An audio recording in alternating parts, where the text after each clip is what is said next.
بسم اللہ الرحمن الرحیم۔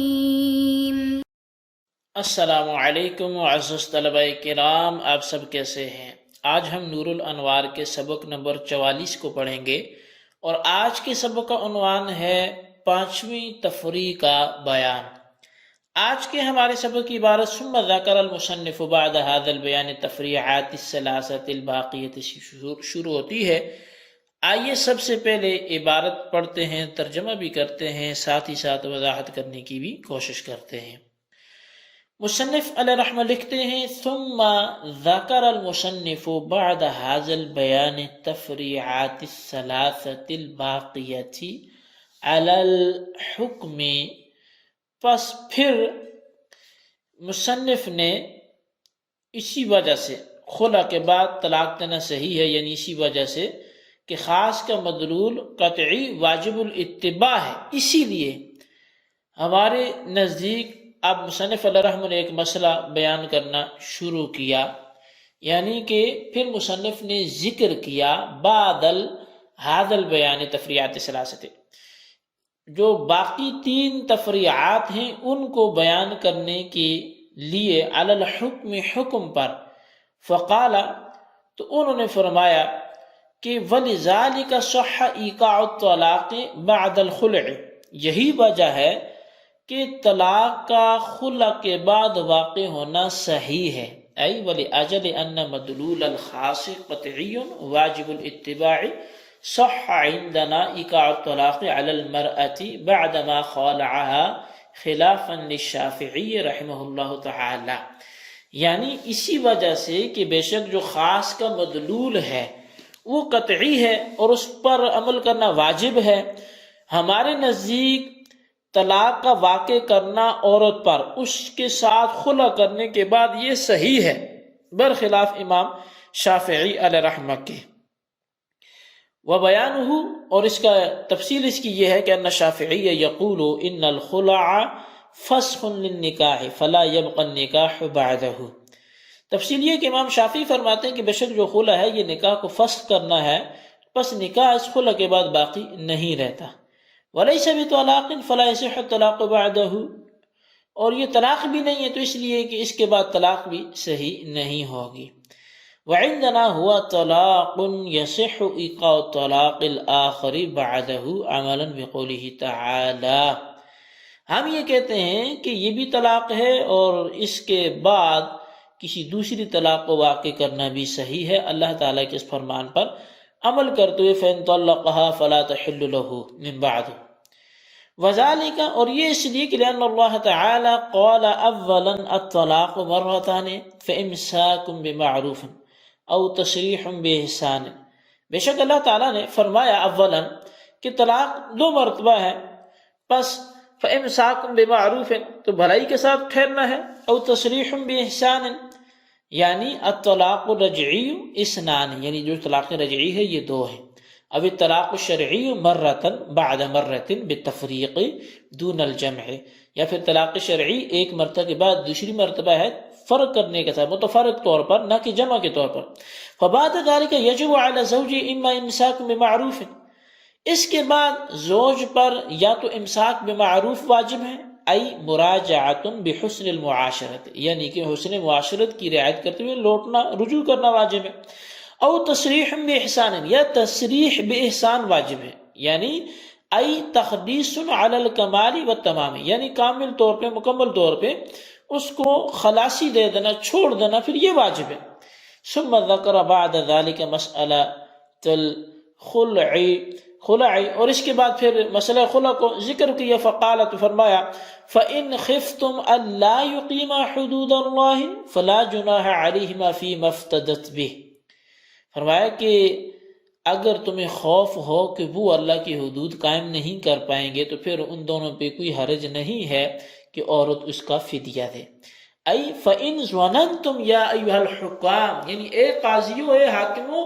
اگر تمہیں یہ گمان ہو اللہ یقیما ای الزوجان حدود اللہ بحسن المعاشرت والمروت، کہ زوجین اللہ کی حدود کو حسن معاشرت اور مروت کے طور پہ وہ قائم نہیں رکھ پائیں گے، فلا جناح علیہما فیما افتدت به المرأۃ بہ، تو بس اس میں ان دونوں پر کوئی حرج نہیں ہے اس صورت میں کہ عورت اس طلاق کے بدلے فدیہ دے، وخلصتها من الزوج، اور اپنے نفس کو زوج سے آزاد کر دے، چھٹکارا دے دے، وطلقها الزوج، اور زوج اس کو طلاق دے دے۔ فعلم ان فعل المرأة في الخلع هو الافتداء، بس جان لیا گیا کہ بے شک جو عورت کا فعل ہے خلع میں وہ فدیہ دینا ہے۔ وفعل الزوج هو ما كان مذکورا سابقا اعنی الطلاق للفسخ، اور جو زوج کا فعل ہے تو وہ ہے جو سابق میں مذکور ہوا، یعنی کہ طلاق دینا ہے نہ کہ فسخ کرنا ہے۔ لأن الفسخ یقوم بالطرفین لا بالزوج وحدہ، اس لیے کہ جو فسخ ہے یہ دونوں جانبوں پر قائم ہوتا ہے، صرف زوج کے لیے یہ قائم نہیں ہوتا۔ ثم قال فإن طلقها فلا تحل له من بعد حتى تنكح زوجا غيره، پھر فرمایا کہ اگر وہ اس کو طلاق دے دے تو پس اس کے لیے اس کے بعد حلال نہیں ہے یہاں تک کہ وہ اس دوسرے زوج سے نکاح کر لے۔ ای فإن طلق الزوج المرأة ثالثا، یعنی پھر اگر زوج تیسری مرتبہ بیوی کو طلاق دے، فلا تحل المرأة للزوج من بعد الثالث، تو بس پھر وہ عورت زوج کے لیے تیسری مرتبہ کے بعد حلال نہیں ہوگی، حتی تنکح زوجا غیرہ ووطیہا، یہاں تک کہ وہ عورت اس کے علاوہ اور زوج سے شادی کر لے اور اس سے وطی کر لے، وطلقہا، اور وہ دوسرا زوج اس کو طلاق دے دے۔ فالشافعی یقول انہ متصل بقوله الطلاق مرتان حتی تکون هذه الطلاقة ثالثة، وذکر الخلع فيما بينهما جملة معترضة لأنه فسخ لا يصح الطلاق بعده۔ بس امام شافعی یہ فرماتے ہیں کہ بے شک یہ جملہ اللہ تعالیٰ کے اس فرمان الطلاق مرتان سے متصل ہے، یہاں تک کہ یہ طلاق تیسری طلاق ہوگی، اور خلع کا جو ذکر ان دونوں کے بیچ کیا گیا یہ جملہ مترجہ کے طور پہ کیا گیا ہے، اس لیے کہ خلع تو فسخ ہے اور طلاق تو اس کے بعد صحیح ہوتی ہی نہیں ہے۔ وَنَحْنُ نَقُولُ، جب کہ ہم یہ کہتے ہیں کہ أَنَّ الْفَاءَ خَاصٌ وُضِعَ لِمَعْنَى مَخْصُوصٍ، کہ بے شک جو فا ہے یہ خاص ہے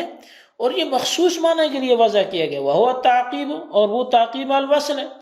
وَقَدْ عُقِّبَ هَذَا الطَّلَاقُ بِالْإِفْتِدَاءِ، اور یہاں بے شک اس طلاق کو بعد میں لایا گیا فدیے کے ساتھ، فَيَنبَغِي أَن يَقَعَ بَعْدَ الْخُلْعِ، تو پس مناسب ہے کہ یہ خلع کے بعد ہی واقع ہو۔ وَهُوَ أَيْضًا طَلَاقٌ غَايَتُهُ أَنَّهُ يَلْزَمُ أَن يَكُونَ طَلَقَاتُ أَرْبَعَةٌ اثْنَتَانِ فِي قَوْلِهِ تَعَالَى الطَّلَاقُ مَرَّتَانِ وَالثَّالِثَةُ الْخُلُوُ وَالرَّابِعَةُ هِيَ هَٰذِهِ، بس مناسب یہ ہے کہ خلع کے بعد طلاق واقع ہو، اور خلع بھی طلاق ہے، زیادہ سے زیادہ یہ لازم آئے گا کہ طلاق 4 ہوئیں، 2 باری تعالیٰ کے قول الطلاق مرتان میں، تیسری خلع اور چوتھی یہی ہے۔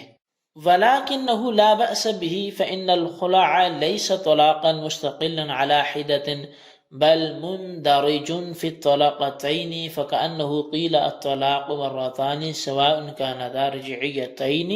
فَحِينَئِذٍ يَجِبُ إمْسَاكٌ بِمَعْرُوفٍ أَوْ تَسْرِيحٌ بِإِحْسَانٍ أَوْ كَانَتَا فِي ضِمْنِ الْخُلْعِ فَحِينَئِذٍ تَكُونُ بَائِنَةً فَإِنْ طَلَّقَهَا بَعْدَ المرتين المذكورتين فيما قبل فلا تحل له حتى تنكح زوجا غيره، اور لیکن اس میں کوئی مذائقہ نہیں ہے، اس لیے کہ خلع مستقلاً علیحدہ طلاق نہیں ہے بلکہ وہ 2 طلاق میں داخل ہے، گویا کہا گیا کہ طلاق 2 ہیں، خواہ وہ دونوں رجعی ہوں، پس اس وقت حسن سلوک کے ساتھ لوٹا لینا یا اچھے طریقے سے رخصت کر دینا واجب ہے، یا دونوں خلع کے ضمن میں ہوں، تو اس صورت میں طلاق بائنہ ہوگی۔ پس اگر ان 2 طلاقوں کے بعد جو سابق میں مذکور ہیں شوہر عورت کو طلاق دے دے تو وہ عورت اس کے لیے حلال نہ ہوگی یہاں تک کہ دوسرے سے نکاح کر لے۔ جی طلبہ کرام، یہ ہمارے عبارت بھی تھی، اس کا ترجمہ بھی تھا اور یہی اس کی وضاحت بھی تھی۔ اس کو اچھے انداز سے دہرائیں، بار بار دہرائیں تاکہ مسائل کلیئر ہوں، اور اس کا جو خلاصہ بنے وہ اپنے رجسٹر پر ضرور لکھ لیں، اور بالخصوص جو ہے اس کے خلاصے کو لکھ کر اپنے رجسٹر پر مقید کریں کہ علم کو لکھ کر قید کرنا بعد کے لیے آسانی ہے۔ کسی بھی وقت اگر کوئی چیز بھول جاتا ہے بندہ تو لکھا پھر کام آتا ہے۔ تو لہٰذا یہ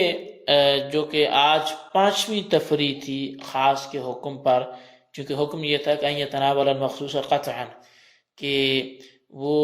قطعی طور پر مخصوص کو شامل ہو۔ اگرچہ اس اعتبار سے دیکھا جائے تو یہ دوسری تفریح ہے، لیکن مجموعی طور پہ جو حکم خاص پر تفریعات جاری ہیں اس میں سے یہ 5ویں تفریح تھی۔ تو بہرحال اس کو اچھی طرح نوٹ کریں، بالخصوص ان سوالات کے جوابات دیں۔ سوال نمبر 1 یہ ہے کہ اگر کسی شخص نے اپنی بیوی کو 2 طلاق دے کر اسے خلع کیا تو کیا اب یہ شخص ہمارے ہاں بغیر حلالہ کے شوہر سے نکاح کر سکتا ہے یا نہیں؟ سوال نمبر 2 یہ کہ خلع کا مطلب فسخ نکاح ہے، یہ ہمارے ہاں ہے احناف کے نزدیک یا امام شافعی کے نزدیک؟ جواب دے کر اپنے